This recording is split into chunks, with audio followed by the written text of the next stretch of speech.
I never wanted to go in the army. I didn't like sleeping in the mud and that kind of stuff. And I figured if I died, I wanted to die quick and soonly, and that the hell with that. I didn't want to see a lot of blood and guts, so I joined the Navy. But one night I saw leaving a little store where we hung out. They had a book of current magazines, and they had the Liberty and Collier's and all those. Saturday Evening Post.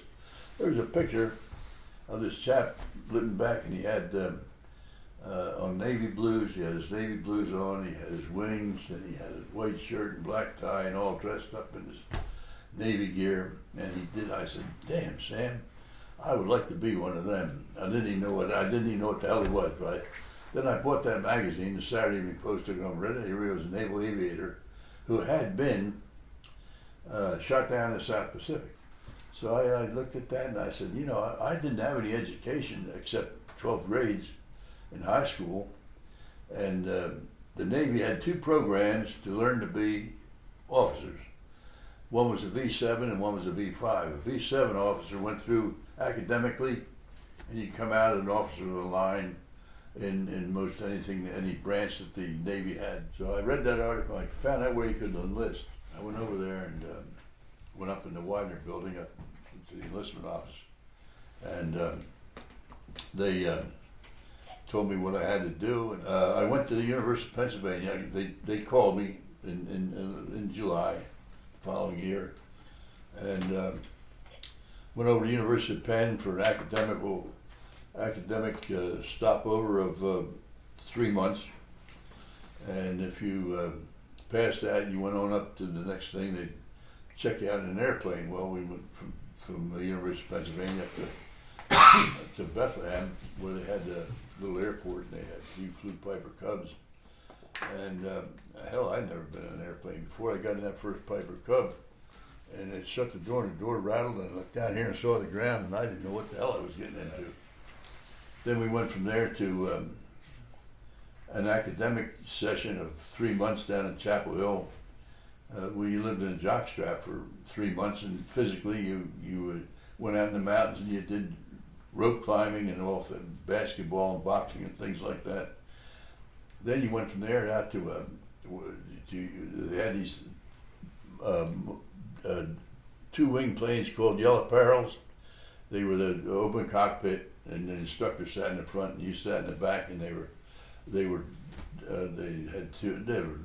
dual wings, and you flew them for 3 months, and in various stages you learned how to fly upside down in loops and full stalls and semi-stalls and so forth.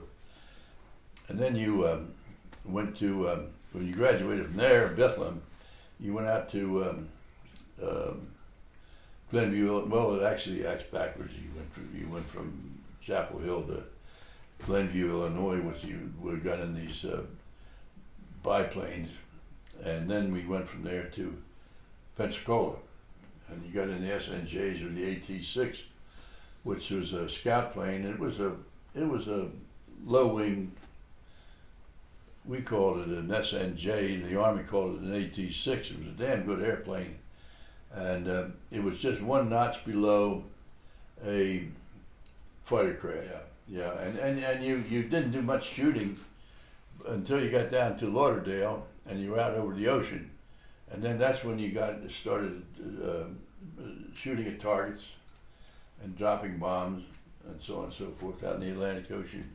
And then I got sent to Fort Lauderdale to pick up my fleet craft. You gave you fighter planes, dive bombers, or torpedo bombers.